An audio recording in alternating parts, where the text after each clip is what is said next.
अस्सलाम वालेकुम जी, this is me Abdullah again and welcome back to another video. तो आज का टॉपिक है हमारा थोड़ा यूनिवर्सिटी से related, how to get into Lahore केज़न यूनिवर्सिटी। क्योंकि मैं भी एक ग्रुप्स में कुछ ऐड हूँ जहाँ पे बच्चे रोज़ कुछ ना कुछ पूछ रहे होते हैं, तो मैंने सोचा कि एक ऐसी वीडियो बना दूँ कि लाहौर केज़न में एडमिशन से रिलेटेड कंप्लीट इन्फॉर्मेशन हो। तो वीडियो को स्टार्ट करते हैं। इंटर के रिजल्ट्स के बाद बच्चों की कोशिश होती है कि किसी न किसी यूनिवर्सिटी में एडमिशन लें। तो सबसे पहले जो मेरी सजेशंस हैं कि सबसे पहले आपको ट्राई करना चाहिए किसी भी गवर्नमेंट सेक्टर की यूनिवर्सिटीज़ में, जिसमें आ जाती है यूईटी आ जाती है, या अगर प्राइवेट में भी जाना तो आप फास्ट या नस्ट वगैरह में ट्राई करें, ठीक है। और अगर इनमें नहीं होता मेरिट बहुत ज़्यादा हाई होता है यूनिवर्सिटीज़ का, तो फिर प्राइवेट सेक्टर्स की तरफ आते हैं। तो प्राइवेट सेक्टर में भी बहुत ज़्यादा यूनिवर्सिटीज़ आ जाती हैं जिनमें फिर डिसाइड करना बहुत मुश्किल हो जाता है कि किस यूनिवर्सिटी में एडमिशन लेना चाहिए और किस में नहीं। तो as a student Garrison university का मैंने तकरीबन हाफ डिग्री गुजार लिया है, 4th सेमेस्टर मेरे हो चुके हैं गैरसन यूनिवर्सिटी में। मैं अपने कुछ एक्सपीरियंसेस आपके साथ शेयर कर देता हूँ जिससे आपको आइडिया हो जाएगा कि यूनिवर्सिटी कैसी है। और लास्ट में आप सबके साथ एक छोटी सी इन्फॉर्मेशन शेयर करनी है जिसका आपको ज़रूर फ़ायदा होगा। तो देखते रहिए वीडियो को लास्ट तक। प्राइवेट सेक्टर में एडमिशन लेते वक्त आपकी सबसे ज़्यादा जो प्रेफरेंसेस मेरे ख्याल से होती हैं 2 से 3 होती हैं कि यूनिवर्सिटी का नाम कैसा है। बेशक वो प्राइवेट है लेकिन उसकी मार्केट में वर्थ कैसे है। जैसा कि यूएमटी क्लेम करता है कि पाकिस्तान की नंबर 1 प्राइवेट सेक्टर यूनिवर्सिटी है, इसी तरह हर यूनिवर्सिटी का कोई ना कोई प्लस पॉइंट है। तो दूसरा पॉइंट जो पेरेंट्स की तरफ से होता है या स्टूडेंट्स की तरफ से होता है वो ये होता है कि फ़ीस स्ट्रक्चर, क्योंकि प्राइवेट यूनिवर्सिटीज़ में फ़ीस बहुत ज़्यादा है, तो इसलिए ये चीज़ भी जहन में रखनी ज़रूरी होती है। बाकी फिर चीज़ें सेकेंडरी आ जाती हैं कि यूनिवर्सिटी का एनवायरनमेंट कैसा है, या स्टडी भी एक मेन पॉइंट है वैसे। तो सबसे पहले हम रैंकिंग की बात कर लेते हैं। लास्ट ईयर लाहौर केज़न यूनिवर्सिटी पाकिस्तान में 81th नंबर पे स्टैंड कर रही थी, जो कि नॉट बैड है, ठीक है। और सेकेंडरी बात कर लेते हैं हम कि यूनिवर्सिटी का फ़ीस स्ट्रक्चर क्या है। ये फ़ीस स्ट्रक्चर जो है आपके सेमेस्टर वाइज, सब्जेक्ट वाइज और प्रोग्राम वाइज डिफरेंट है। वो आप LGU की वेबसाइट पर भी जाएंगे तो आपको शो हो जाएगा।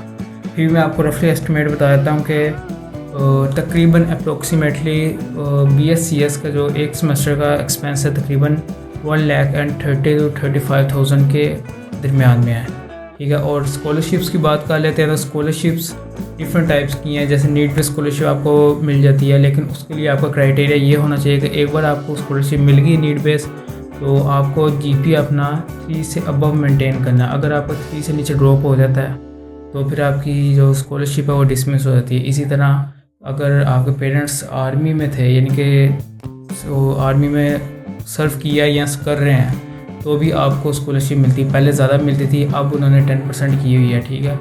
और इसके बाद मेरिट बेस्ड स्कॉलरशिप की बात कर लेते हैं। तो अगर आपके इंटर में 80% से ऊपर मार्क्स है तो आपको 75% ऑफ मिलता है, यानी कि ये तो बहुत ही अच्छी अमाउंट है। लेकिन इसमें भी कंडीशन ये है कि आपको 3.5 से ऊपर सी GPA अपना मेंटेन करना पड़ता है। ये थोड़ा सा टफ है, लेकिन अगर आप पहले भी 80% अबव ले चुके हैं तो अब भी आपके लिए ज़्यादा मुश्किल नहीं होगा फिर। और फीस स्ट्रक्चर की बात होगी।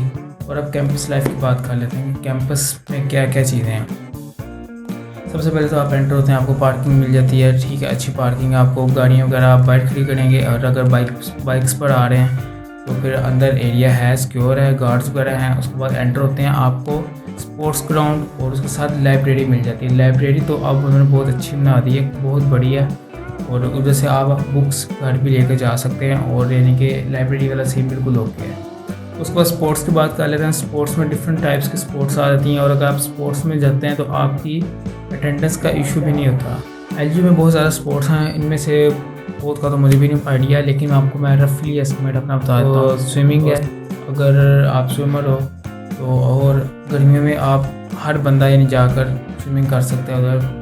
यानी कि अगर आप मेंबरशिप ले लेते हो तो आपको मेंबरशिप कार्ड बन जाएगा। उसके अलावा अगर आप ऐसे करना चाहते हो तो वैसे भी आप 200 रुपीज़ पर टाइम जाकर स्विमिंग कर सकते हैं। उसके अलावा बैडमिंटन पहले खेल सकते थे, फुटबॉल्स के थे, लेकिन अब वो ख़त्म कर दिया गया।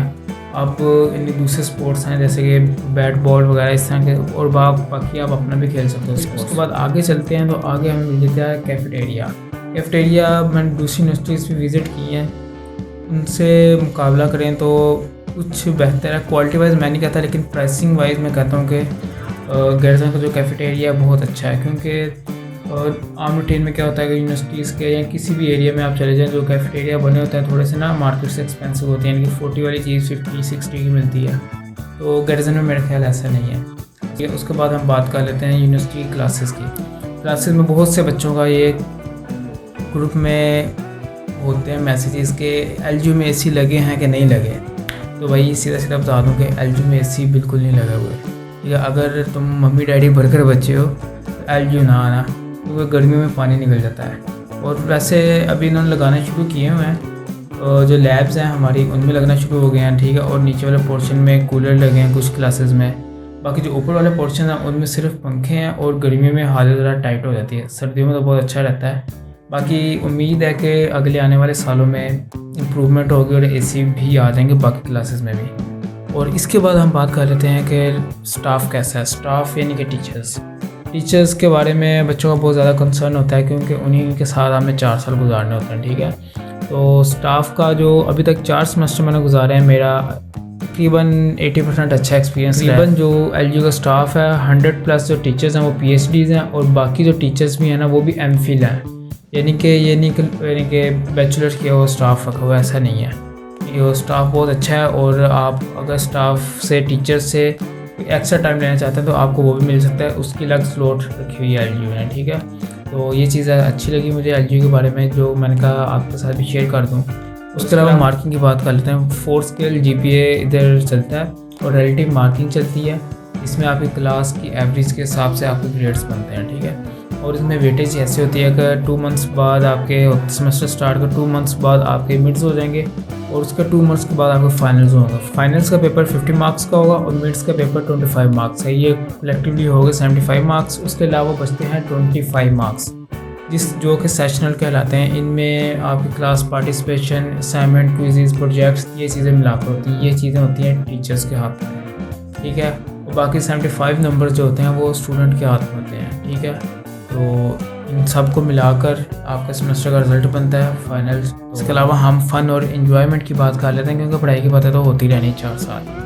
तो एलजी का जो प्लस पॉइंट ये भी है कि इधर आपको इवेंट्स, फंक्शंस मिलते रहते हैं, अगर आप इन चीज़ों को पसंद करते हैं। जैसे कि विंटर में आपके 3 से 4 इवेंट हो जाते हैं, क्योंकि डिफरेंट सोसाइटीज़ वर्क कर रही हैं एलजी में। और लास्ट विंटर बिलाल शेख को बुलाया था, कॉन्सर्ट था। उसके अलावा एनुअल डिनर हुआ। उसके अलावा छोटी छोटी एक्टिविटीज़ ये होती रहती हैं, जिसमें आप अगर एक्स्ट्रा कोकरिकुलर एक्टिविटीज़ इनमें आपको इन्वॉल्व होना चाहिए और आपको चांस मिलता है एलजी में। और गर्मियों में भी अभी रिसेंटली तकरीबन 1 मंथ पहले हुआ है वाटर स्प्लैश, यानी कि समर फेस्टिवल। उसके अलावा उससे तकरीबन कुछ दिन पहले हमारा टूर गया है कश्मीर। उससे फिर सर्दियों में हमारे गया था स्वात का टूर, और अभी दोबारा फिर प्लान कर रहे हैं कि नारायण खगान के टूर का। यानी कि ये नहीं है कि आपको इन्जॉयमेंट नहीं मिलेगी, इन्जॉयमेंट आपको मिलेगी। बाकी एक और जो प्लस पॉइंट है जिसको कंसीडर करके बच्चे एलजी को चूज़ करते हैं या कर सकते हैं, मेरी तरफ से ये है कि फ़ीस स्ट्रक्चर। बाकी जितनी प्राइवेट यूनिवर्सिटीज़ हैं मैंने कंपेयर करके देखा है, सिवाय 1-2 इस रैंक की जो यूनिवर्सिटीज़ हैं उनकी फ़ीस स्ट्रक्चर एलजी से कहीं आगे है। आप अगर बात कर लें यूसीबी की, तो उनकी तकरीबन सेमेस्टर की फ़ीस 1,70,000 to 80,000 है। और जिस भी यूनिवर्सिटी की बात कर लें, यूएमटी की बात कर लें, उसकी भी तकरीबन इतनी है। और अगर किसी अच्छी यूनिवर्सिटी में जाते हैं आप, तो आपको इनके स्टैंडर्ड मिल जाता है। लेकिन एलजी में प्लस पॉइंट ये है कि आपका फ़ीस थोड़ी सी कम है। अगर इनके अफोर्डेबिलिटी की बात है ना, तो एलजी फ़ीस के हिसाब से अच्छी यूनिवर्सिटी है कि इनके जितनी फ़ीस ले रहे हैं उस हिसाब से ठीक है। बाकी आपको ग्रुप्स में बच्चे ये बातें बहुत करते मिलेंगे कि एलजी ना आना, ये वो चलता रहता है। इसी तरह बहुत सारे तकरीबन 10 से 15 सोसाइटीज़ एलजी में काम कर रही हैं जो स्टूडेंट्स की बनाई हुई है। उनमें भी आप पार्टिसिपेट करके अपना कंट्रीब्यूशंस कर सकते हैं।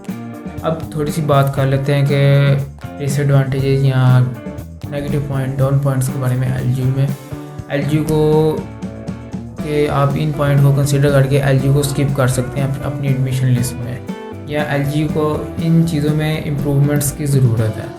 तो सबसे पहले तो बाकी बच्चों की तरह मैं भी ये कहूँगा कि यार यूनिवर्सिटी में एसी होने चाहिए थे, क्योंकि गर्मियों का जब मौसम आता है तो पढ़ना मुश्किल होता है। पढ़ने को तो बच्चों का वैसे ही दिल नहीं कर रहा होता, लेकिन जब गर्मियाँ आती हैं तो पसीने से बुरा हाल हो जाता है और पढ़ाई का तो नाम ही ख़त्म हो जाता है। और एलजी के बारे में सबसे इम्पोर्टेंट चीज़ तो मैं बताना भूल ही गया कि how to get into LG, यानी कि गार्जियन में आप एडमिशन कैसे ले सकते हैं। उसके लिए मैं आपकी स्क्रीन पर ये वीडियो भी चला देता हूँ, ये भी देखते रहें, साथ साथ मैं आपको एक्सप्लेन भी कर देता हूँ कि डिफरेंट फील्ड्स का डिफरेंट क्राइटेरिया, लेकिन मोस्टली जो क्राइटेरिया ये है कि आपके मिनिमम 50% मार्क्स होने चाहिए, जो कि HEC की रिक्वायरमेंट है। मिनिमम 50%, कि 50 से नीचे वाले अगर आप हैं तो आपको माजरत कर देंगे एलजी वाले, क्योंकि मेरा एक दोस्त है उसके 49 पॉइंट समथिंग मार्क्स थे। तो वो आया था, उन्होंने डिप्लोमा में एडमिशन दे दिया था, लेकिन किसी बैचलर्स की 4 इयर्स की डिग्री में उनको एडमिशन नहीं दिया। ठीक है, उसके अलावा आपका एंटी टेस्ट लेंगे, उसके साथ एग्रीगेट क्रिएट करेंगे, यानी कि आपके इंटर के और आपके उसको जो आपका होगा एंटी टेस्ट, उसके मार्क्स ऐड अप किए जाएंगे और अपने फार्मूले के मुताबिक आपका लगेगा एग्रीगेट। ठीक है, और उसका मैं आपको बता दूं कि अभी CS की बात मैं बता दूं, क्योंकि मैं खुद CS का हूँ। तो कि आप यानी कि अभी एडमिशन्स की जो लिस्ट लग चुकी है, फर्स्ट लिस्ट लग चुकी है, और अभी दोबारा टेस्ट कंडक्ट होगा। अभी यानी कि 22 जुलाई को टेस्ट हुआ है, और अभी 30 जुलाई को मेरे ख्याल लिस्ट अनाउंस हो गया, और उनको यानी कि कह दिया गया है कि 5 अगस्त तक आप फीस सबमिट करवा दें।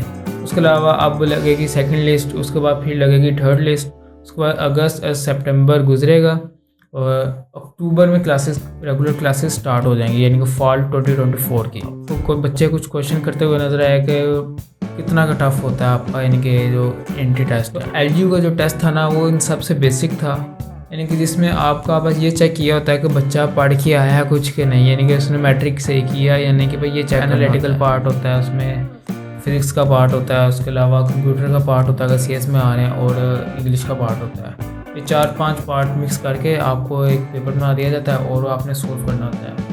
तो ये होता है सारा एलजी का एंट्री टेस्ट। और अगर इसके अलावा आपका कोई और क्वेश्चन होता है तो आप कमेंट बॉक्स में पूछ सकते हैं, तो मैं पॉसिबली आपको रिप्लाई ज़रूर करूँगा।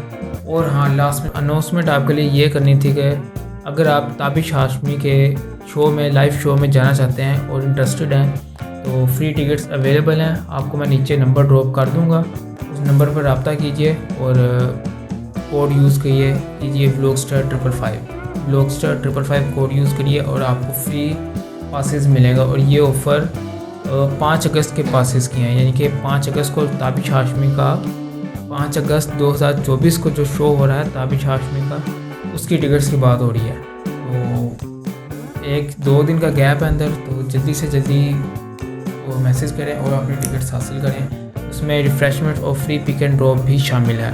तो इसी तरह की एक्साइटिंग चीज़ें देखने के लिए मेरे चैनल को विज़िट करते रहिएगा। तो मिलते हैं फिर किसी अगले व्लॉग में, अगली वीडियो में एक नए कंटेंट के साथ। अल्लाह हाफिज़।